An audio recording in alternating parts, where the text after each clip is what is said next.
ఆమోసు గ్రంథము 7వ అధ్యాయము 7వ వచనం నుంచి 9వ వచనం వరకు. ఆమోసు గ్రంథము 7వ అధ్యాయము 7వ వచనం నుంచి 9వ వచనం వరకు. మరియు యెహోవా తాను మట్టపు గుండు చేతపట్టుకొని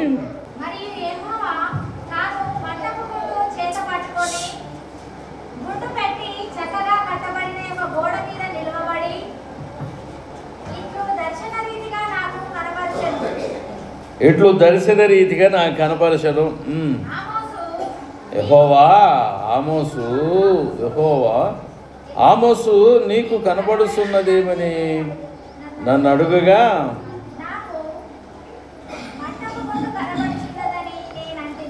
నాకు మట్టపు గుండు కనపడుతున్నదని నేను అంటిని. అప్పుడు యెహోవా సెలవిచ్చినది ఏమనగా,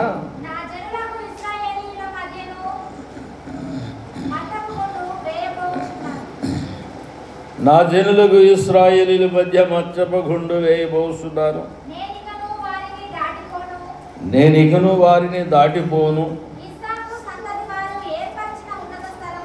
ఇసాకు సంతతి వారు ఏర్పరిచిన ఉన్నత స్థలములు పాడైపోను. ఇజ్రాయేలీల ప్రతిష్ఠిత స్థలములు నాశమగును. నేను ఖడ్గము చేత పట్టుకొని యెరొబాము ఇంటి వారి మీద పడుదును. ఖడ్గం చేత పట్టుకొని యెరొబాము ఇంటి వారి మీద పడుదును. దేవుడికి స్తోత్రాలు, హల్లెలూయా. ఈ 3 వచనాల్లో ఉన్న కొంచెం భావాన్ని మీకు నేను వివరిస్తాను. వాక్యానుసారముగా ప్రజలు నడవాలి. యవనస్తులు దేని చేత తమ నడత శుద్ధిపరుచుకొందురు. నీ వాక్యమును బట్టి దానిని జాగ్రత్తగా చూసుకొనుట చేతనే కదా. తర్వాత 17వ వాక్యం, నీ సేవకుడినైన నేను బ్రతుకున్నట్లు నా ఎడ్ల నీ దయారసము శుభము. నీ వాక్యమును బట్టి నేను నడుచుకొనుచుందును. వాక్యమును బట్టి నడుచుకొనుచుందు. తర్వాత 24వ వాక్యం, అక్కడున్న వచనం చూడండి. 24వ వాక్యం, నీ శాసనములు నాకు సంతోషకరములు, అవి నాకు ఆలోచన కర్తలై ఉన్నవి. తర్వాత 24 అయిపోయిందా, 34. తర్వాత ఈ ధర్మశాస్త్రమును అనుసరించుటకు నాకు బుద్ధి దయచేయము. బుద్ధి చాలదు. ధర్మశాస్త్రాన్ని అనుసరించడానికి బుద్ధి చాలదు. అందుకని బుద్ధి కావాలి నాకు, మెదడు పెరగాల. దేవుని వాక్యాన్ని అనుసరించాలంటే దాన్ని అప్పుడు నా పూర్ణ హృదయముతో నేను దాని ప్రకారము నడుచుకొందును. పూర్ణ హృదయం ఎప్పుడు బుద్ధి దయచేసినప్పుడు. ఇప్పుడు చాలామంది జీవితాల్లో అనేక రకములైన వాక్య వ్యతిరేకమైన పనులు చేస్తూ ఉంటుంటారు చాలామంది జీవితాల్లో. మేము ఇట్లా వాక్య వ్యతిరేకంగా ప్రవర్తించామని వాళ్ళకి ఆలోచన ఉండదు. కానీ వాళ్ళని దేవుడు క్షమిస్తాడు.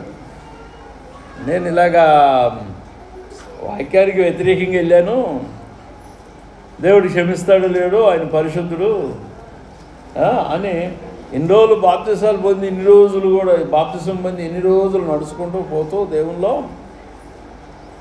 ఎక్కడో ఒక చోట లోపాలు అయినాయి. ఆ లోపాలు క్షమిస్తాడో లేదో అని అనుమానం వస్తుంది కొందరికి. అనుమానం అవసరం లేదు, ఎందుకంటే ఆయన క్షమిస్తానని స్పష్టంగా చెప్పాడు, వాక్యాల్లో చెప్పాడు అన్నట్టు. అందుకని బుద్ధి అనేది ఎప్పుడైతే లోపం అవుతుందో, బుద్ధి లోపం అంటే అర్థం ఏంటి? బుద్ధి లోపం అంటే అర్థం ఏంటంటే పరిపూర్ణత లేదు, బుద్ధిలో పరిపూర్ణత లేదు. ఎవరికి ఉంటుంది మరి పరిపూర్ణత? బుద్ధి లోపం లేకుండా పరిపూర్ణమైన మైండ్ కలిగిన వాళ్ళు ఎవరు? పూర్ణమైన మైండ్ ఎవరికి ఉంది? మనుషుడికి లేదు. యేసుక్రీస్తు ప్రభువుకు ఉంది పూర్ణమైన మైండ్. ఆయనకు సంపూర్ణమైన బుద్ధి ఉంది. దేవుని యొక్క చిత్తాన్ని నెరవేర్చగలిగాడు. ఇక్కడ నాకు బుద్ధి దయచేస్తే నేను వాక్యాన్ని పూర్ణ హృదయంతో గైకొంటాను అంటాడు. నాలో ఈ ఫాల్ట్ వచ్చేసింది, ఈ పొరపాటు వచ్చిందని నాకు తెలియదు.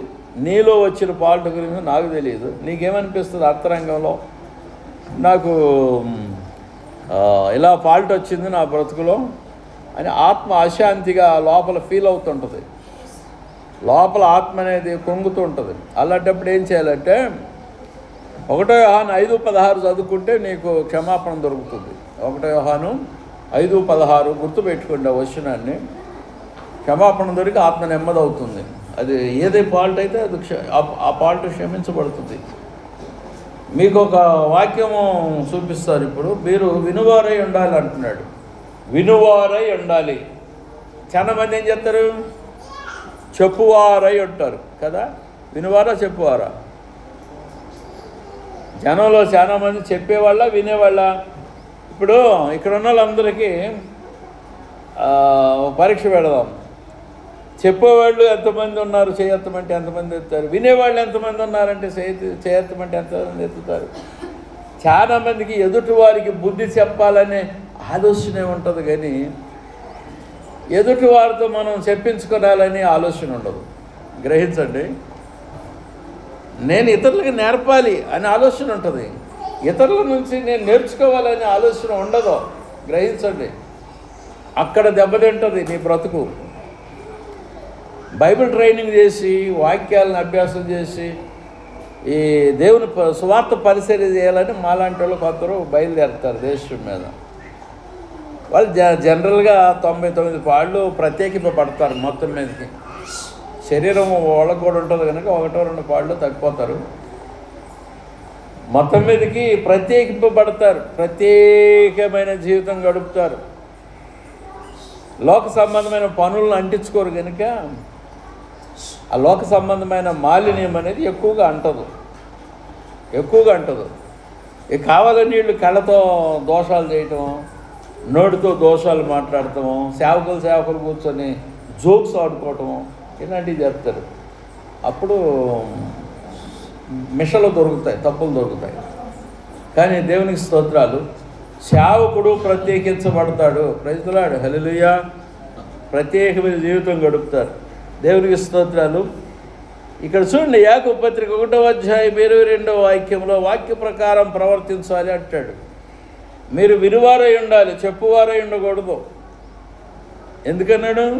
మీలో అనేకులు బోధకులు అవుతారు. ఆ బోధకులైన వాళ్ళంతా తప్పిపోతూ ఉంటుంటారు.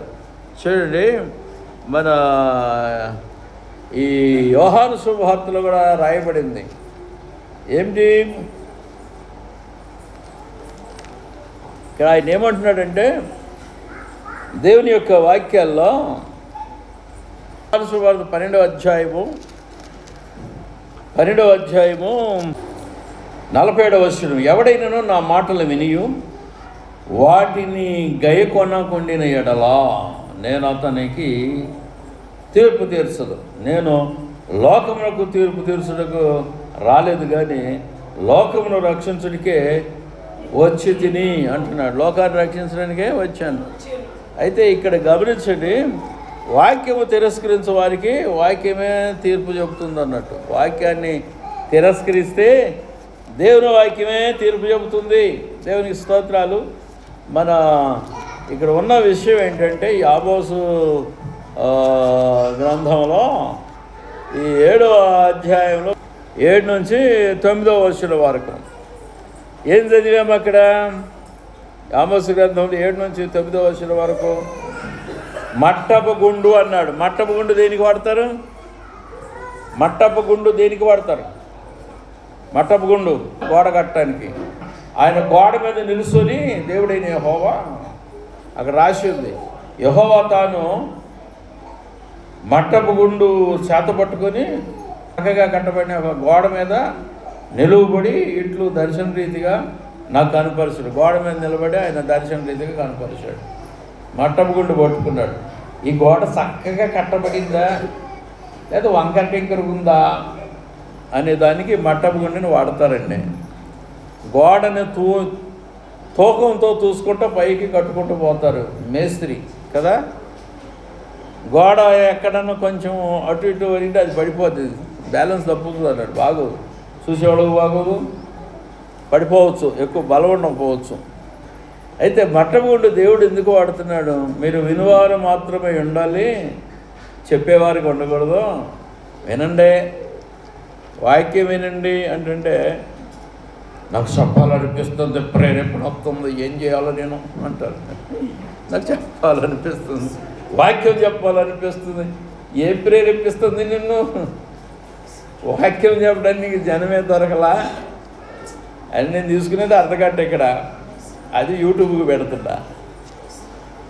నేను తీసుకునేది అర్ధగంట వాక్యం ఇక్కడ, ఎక్కువ తీసుకోవట్లేదు, గమనించండి. నేను ఎక్కువ తింటలేదు ఇక్కడ, వాక్యం టైం తింటలేదు నేను. చూడండి, గమనించండి. నాకు వాక్యం చెప్పాలనిపిస్తుంది అనిపిస్తుంది. ఒక ఆయన అండి ఆరాధనకు వచ్చాడు, ఆడు కూర్చున్నాడు. ఆయన నేను వాక్యం చెప్పడానికి పిలిచాడు, కూర్చున్నాడు కదా. నేను ఆరాధనకి స్టార్ట్ చేసి ఆయనకి వాక్యం ఇద్దాం అనుకుంటే నాకు ప్రేరేపణ వస్తుంది, పరిగెత్తుకొని స్టేజ్ మీదకి వచ్చేసాడు.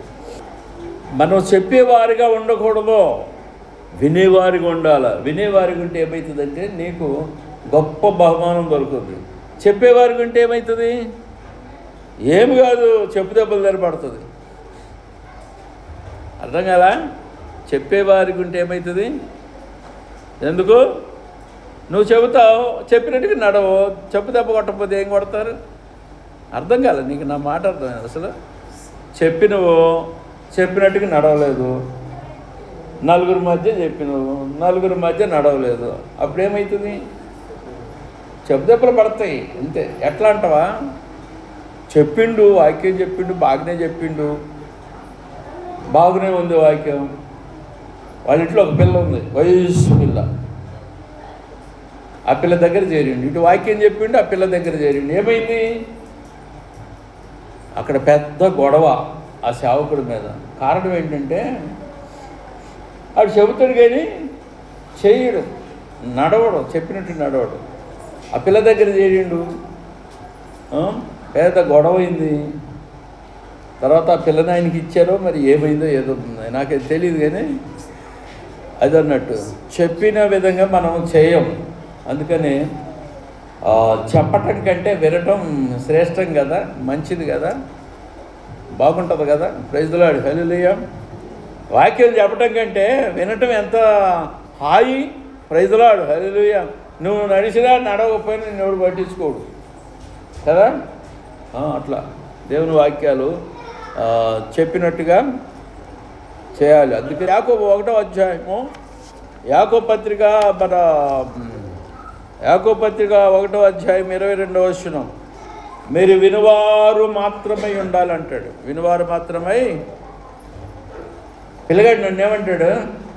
అయ్యగారు, నన్ను దేవుడు పిలిచాడు అన్నావు కదా, ఎక్కడికి పిలిచాడు? అక్కడికి పో. నన్ను అడుగుతాడు ఈ పిల్లగాడు, సంఘం ఎట్టగట్టాలి అని అడుగుతాడు నన్ను. సంఘం ఎట్టగట్టాలి? అరే పిలిచిన వాడు నీకు సంఘం కట్టిడా? ఒక 10 మందిని జనాలని నీ వాక్యం వినటానికి, నువ్వు చెప్పే బోధ వినటానికి 10 మందిని నీకు ఇవ్వలేడా దేవుడు? తయారు చేసి ఇవ్వలేడా? ఏ రోగుల్ని 4 స్వస్థపరిచినా ఆదివారం కూర్చొని వాక్యము చెప్పుకోవచ్చు కదా. దేవుడు స్వస్థపరుస్తాడు, నేను పిలిచాడు, ఆయన స్వస్థపరుస్తాడు. నేను బాన్సాడు వచ్చిన కొత్తలో ప్రార్థన చేస్తున్నా, ఒక మీటింగ్ పెట్టాలనుకుని అక్కడ ఒక మీటింగ్ పెట్టే గెస్ట్ హౌస్లో. అక్కడ పాస్టర్లను పిలిచి, ఆంధ్ర పాస్టర్లని, ఇంకొక మీటింగ్ ఏమో ఈ చైతన్య కాలేజీలో పెట్టారు. ఆ రోజు దేవుడు నాతో ఏం మాట్లాడుతున్నాడంటే, ఆకాశం నుంచి తెల్లటి గొర్రెలు, కొన్ని బలహీనమైన గొర్రెలు, బలిసిన గొర్రెలు అనేవి ఆకాశం నుంచి నా దగ్గరకు దిగి వస్తున్నాయండి. దేవుడు మాట్లాడటం అంటే అది దర్శనం. ఈ ఆమోస్తో దేవుడు మాట్లాడింది అదే.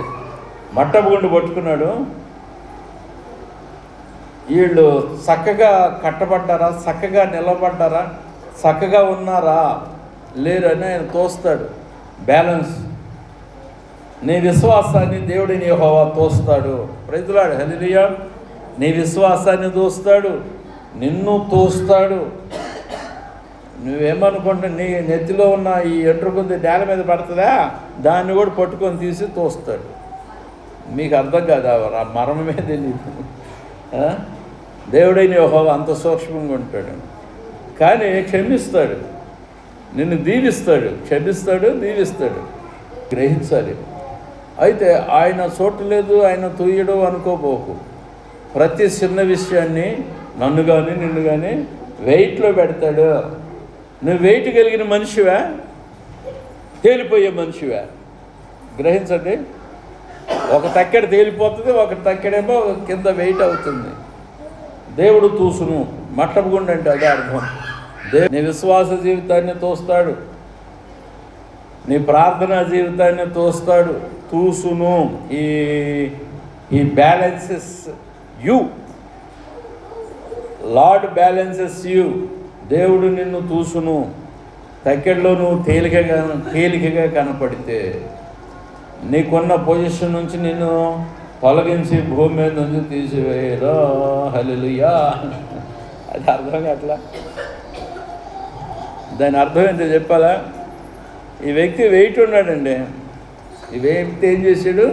వెయిట్ ఉన్నాడు. ఈయన దేవుడికి పనికి వస్తాడు, దేవుని యొక్క సేవకు పనికి వస్తాడు ఇటు వ్యక్తి. అర్థం కదా? అంటే అర్థం ఏంటి? దానియేలు ఉన్నాడు, దానియేలుని మాదిరి పెడతా. ఆ ఇల్లంతా దానియేలు కట్టేసిండు. Praise lord. అది వెయిట్ అంటే. ఒక వ్యక్తి సాక్ష్యం చెప్పగలగాల. ఇప్పుడు అవుట్ ఉందా రేకుల షెడ్డు మొత్తం ఆయన కట్టేసిండు. నా దగ్గర ఒక్క నయా పైస తీసుకోవాలి, ఇస్తానన్న వద్దన్నాడు. అది వెయిట్. దేవుని కొరకు పని చేస్తాడు, పనికి వస్తాడు. ఆయన దేవుడు కొన్ని విధాల్లో దీవించి వాడుకుంటాడు అన్నట్టు. Praise the lord. హల్లెలూయా. వాక్యం చెప్తేనే కాదు, వాక్యం చెప్పకపోయినా ఇప్పుడు మత్తయి బ్రదర్ ఉన్నాడు, సడన్గా నన్ను యాక్టివేట్ చేశాడు. మొన్న నీరసంగా ఉంది, ఏందిరా ఇట్లా ఉంది నా జీవితం, నా పరిస్థితి, నా ఆర్థిక పరిస్థితి అన్నీ ఇట్లా ఉంది, పిచ్చి పిచ్చుకుని ఏందని నీరసపడిపోతున్నాడు. వాడు ఫోను జేబులో ఉంటే దొంగడు కొట్టేసిండు. ఫోను జేబులో ఉంటే మంచి ఫోను, 18,500 ఫోన్ జేబులో ఉంటే నేను బండి మీద పోతాను, నాకు యాక్సిడెంట్ చేయడానికి మీదకి వచ్చిండు. హే అనగానే ఇటు నా బండి పక్కకు తీస్తున్నప్పుడు సడన్ కొట్టేసుకుని పరారు. ఇద్దరు ఉన్న సేవకులు అయినా. అలాంటి పరిస్థితులు నీరసమైనప్పుడు, ఆర్థిక పరిస్థితి సరిలేనప్పుడు, కొన్ని పరిస్థితుల్లో కొందరు నన్ను యాక్టివ్ చేస్తున్నారు, ఉత్సాహపరుస్తున్నారు, ప్రోత్సహిస్తున్నారు. వాళ్ళని దేవుడు ఎంతవరకు వాడుకోవాలో అంతవరకు వాడుకుంటాడు. అట్టి విధానాల్లో దీవెనకరము. ఏమన్నాను ఇక్కడ? వాక్యం ఏం చెప్పారు మీకు ఇక్కడ? ఇది దీవెనకరము. ఏది? వాక్యానుసారముగా ప్రవర్తించుట దీవెనకరము. ఇక్కడ అదే ఈ ఇజ్రాయేల్ గురించి వాక్యంలో చెప్పబడింది ఏంటంటే, మట్టపు గుండు పట్టుకొని యెహోవా కనబడుతున్నాడు. ఎందుకు? ఆయన దృష్టిలో మట్టపు గుండుతో తూకం వేస్తే అక్కడున్న జనం ఆ తూకానికి సరిపోలేదనుకో. తూకానికి సరిపోకపోతే ఏం చేస్తావు? దానిలో బ్రదర్ గోడ కడుతున్నా, తూకానికి రావట్లేదు, అది ఏం చేస్తావు? ఈ గోడ చక్కగా వెళ్తుంది పైకి స్ట్రైట్గా. ఏమో 13 ఫీట్లో, 12 ఫీట్లో, 10 ఫీట్లో వెళ్ళాలి.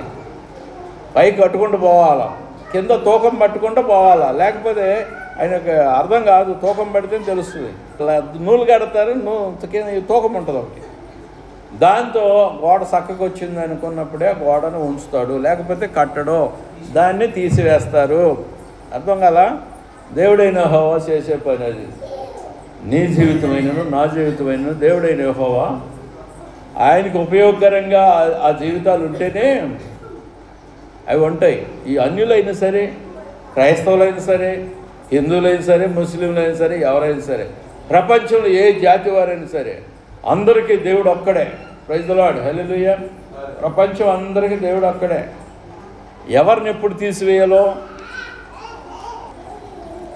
పనికిరాని చెత్తంతా తీసిపడేస్తూ ఉంటుంటాడు.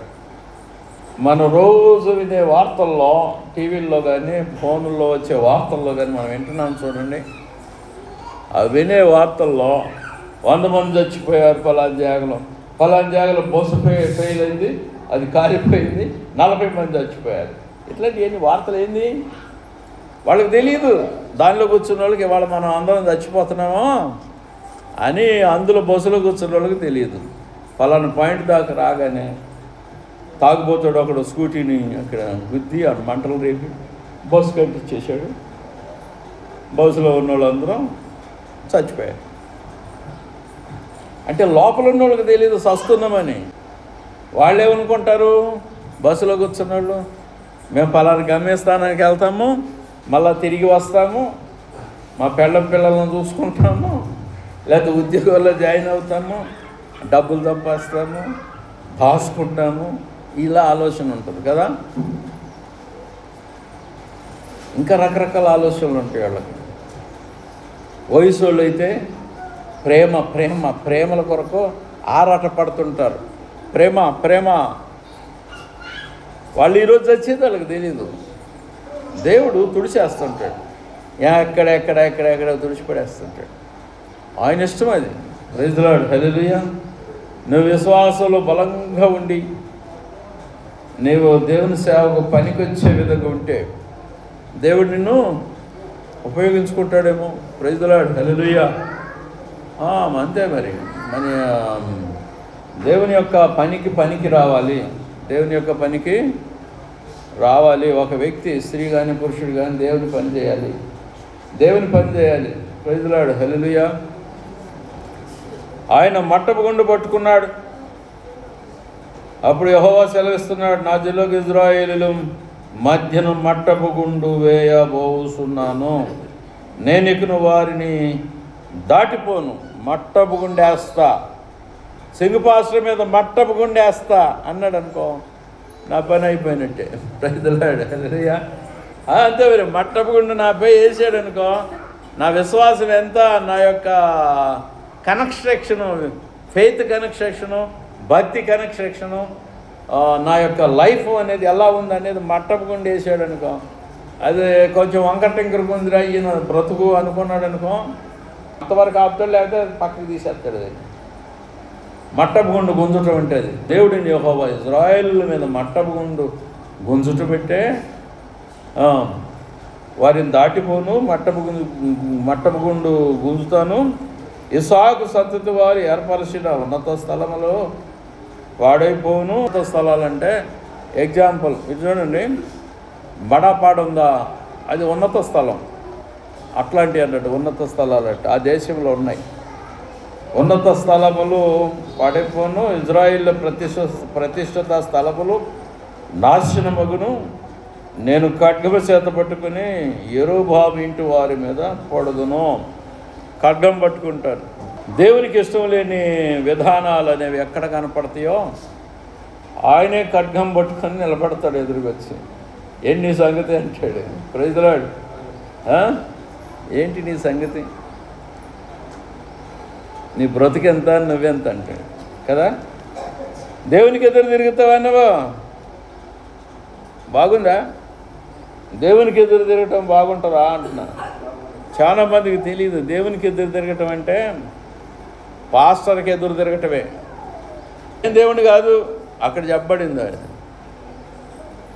నా సేవకుడు జోలికి వచ్చేవాడు నా కన్నును ముట్టుస్తున్నాడు అన్నాడు. నేను చాలాసార్లు దేవుని కన్ను ముట్టుకున్నట్లా, నాకు తెలిసి కాదు, కన్ను ముట్టుకుని దేవుని కన్ను మంటలేసి అనేక విధాలుగా మాట్లాడాడు. ఒక సేవకుడు గురించి కాస్త హీనంగా మాట్లాడా, రాతలు రాశారు. అది దానికి దేవునికి మంటలేసి ఉంటుంది. ఆ టైంలో నాకేం కావాలో అది ఇచ్చున్నాడు. దేవునికి స్తోత్రం. దేవుని సేవకులకి ఎదురుగా చెప్పొద్దు, అవి చెప్పొద్దు, చెడ్డ మాటలు ఏమన్నా విన్నా కూడా దేవుడు చూసుకుంటాడు, దేవుడు క్షమిస్తాడు అనే రీతిలో పోవాలి.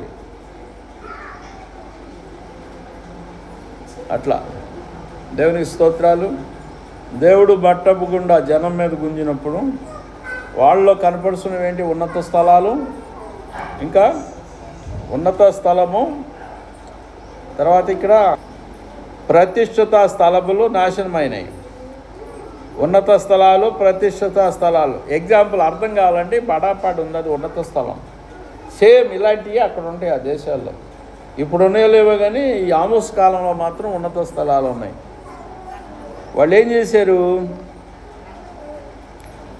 దేవుని ఏళ్ల విశ్వాసం అనేది ఖరాబు చేసుకున్నారని తెలుస్తుంది. భక్తి జీవితాన్ని ఖరాబు చేసుకున్నారు. నేను కటకం చేత పట్టుకుని వారికి ఎదురుగా యెరోబాము ఇంటి వారి మీద పడుదును. యెరోబాము ఇంటి వారు చేసిన తప్పేంటి? బేతేల్లో ఒక దూడ, మన దానులో ఒక దూడ పెట్టిండు యెరోబాము. పెట్టి యాజకులను ఏర్పాటు చేసి అక్కడ సేవ ప్రారంభించిండు.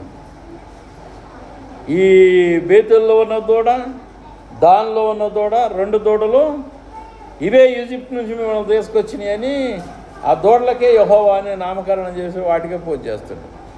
పూజ ఆయన చేయటమే కదా, అక్కడున్న ఆయన ఏర్పాట్లో ఉన్న వ్యక్తి కూడా అదే పూజ చేస్తుండ్రు. అట్లా అంటే యెరోబాము యొక్క శాస్త్రం ఏంటంటే, దేవుని కాక చాలామంది ఏం చేస్తారంటే దేవుని కాక ఈ సిలువే యెహోవా అంటారు కదా. సిలువ యెహోవా ఎవరు చెప్పారు? సిలువ యెహోవా. మేరీమాత బొమ్మ ఉందనుకో, ఈ బొమ్మే మేరీమాత అంటవా? ఆమె బొమ్మది అంతవరకే ప్రొఫైల్. యేసుక్రీస్తు బొమ్మ ఉందనుకో, ఆ బొమ్మే యేసు ప్రభా. ఈ దూడ దానిలో ఉన్న దూడ, బేతేల్లో ఉన్న దూడ, ఈ 2 దూడలే యెహోవా అని యెరోబాము అన్నాడు. ఇజ్రాయెల్ని ఆ యొక్క యోధా పోకుండా చేయాలని యెరోబాము చేసిన కథ అది.